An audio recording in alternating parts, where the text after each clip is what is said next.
Secretary of Defense, we are now learning, shared very similar details about the U.S. attack plans on the Houthi rebels in Yemen on a second signal group. And we understand that this included things like takeoff times for some of those fighter jets as they were preparing to strike those targets in Yemen. The big difference here is who comprised each of these signal groups, because remember that first time around, that group was created by the National Security Advisor Mike Waltz. It was intended to coordinate this attack with members of the cabinet, officials who were in top national security positions in the administration, and he inadvertently included the journalist Jeffrey Goldberg. This new signal group that we are just learning about this evening included some members of Pete Hegseth's inner circle who are, it's not clear what reason they would have to have this information about the strikes that the U.S. was planning to carry out. It included his brother and his personal attorney. They both work at the Pentagon. It's not clear whether they have security clearances. It also included his wife, Jennifer, who has accompanied him previously in meetings with other foreign officials, which has raised some eyebrows among certain officials at the Pentagon. Now, as you mentioned, that original signal sort of snafu is now being investigated by the Inspector General at the Pentagon. It's not clear whether this latest revelation will be included in the review.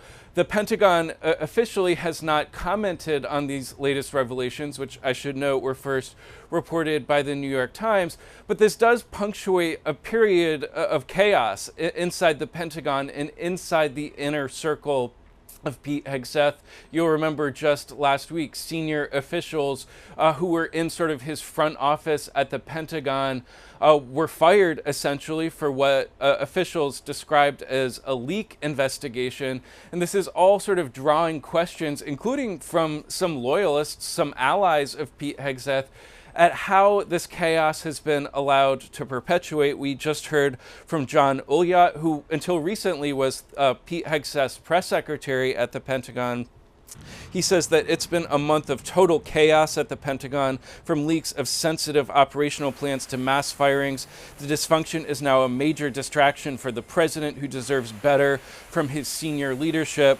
Ulyat goes on to say even strong backers of the secretary, like me, must admit the last month has been a full-blown meltdown at the Pentagon, and it's becoming a real problem for the administration. Part of the problem, of course, is that this is not sort of a quiet period for national security. You have Pete Hegseth making sort of preparations on the president's command, these designs on the Panama Canal. He was just there visiting earlier this month. You also have this buildup of U.S. assets in the Middle East in preparation for a potential Israeli strike on Iran. You also have tensions in Asia. So this is a fraught period for the Pentagon to be undergoing, this period of chaos. And certainly, I think now you'll hear from officials who are questioning whether Pete Hegseth is sort of the man for the job at this very fraught moment.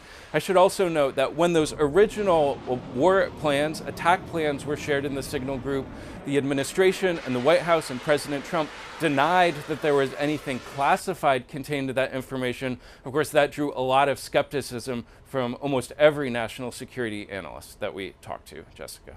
I want to get your thoughts, just as you're hearing all of this information, this idea that there was a second signal chat where he was sharing this information about these strikes with people like his wife, his brother, his personal attorney, who don't have security clearances. What are you thinking as someone who stood at that podium at the Pentagon and knows how this information is typically handled?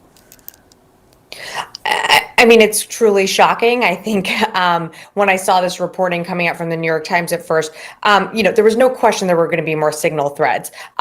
Who started them? This one in particular was started by Pete Hegseth. And for him to add, his wife, his brother, his personal attorney, people that don't need access or need to know about classified information about operations involving the Houthis in any way. I mean, this is something that we would never do under a previous administration. And on top of that, putting these classified details into a commercial texting app like Signal, again, that puts our fighter pilots at risk. That was something that, certainly concerned me deeply when these texts were first exposed just a month ago. It's that same concern. It's putting the operation, those fighter pilots who are in the air about to conduct this operation, at risk with people that don't need to know this information.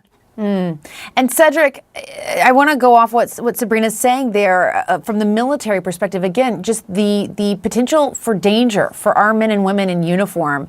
What kind of potential for danger is there if this information were to get leaked or get into the wrong hands? Again, this is an encrypted app, but it is not a secure line. And in fact, his advisors had warned him that it wasn't a secure place to be sharing information like this. Yeah, that's right, Jessica. And Sabrina's exactly right. First of all, we look at fighter pilots and all of the effort that goes into planning air operations of this type. People don't realize, if you're not involved in air operations, a lot of people don't understand that these are very complex operations, and there's a lot that can go wrong as you plan them. And one of the key things is when you actually plan these operations and you have specific things like time over target, the type of ordnance that's going to be dropped, the type of targets that you're going after, the exact target that you're going after, all of those kinds of things are absolutely essential elements of information. And those essential elements of information are exactly what makes these kinds of texts classified. And no matter what they will spin at this Pentagon, this stuff is classified, no doubt about it. And Jessica, this is the kind of thing that gets people in trouble. When the first Signal chat scandal broke, we talked about the old World War II adage, loose lips sink ships. This is exactly the kind of thing that happens because Signal chats can be intercepted by sophisticated adversaries like the Russians, like the Chinese. It's difficult for them to do so, but they've proven that they can do it in Ukraine. And it's the kind of thing that we have to guard against. And, these types of Signal chats, even if they happen in the United States, in the DC area, you can bet that the Russians and the Chinese are working very hard to intercept them.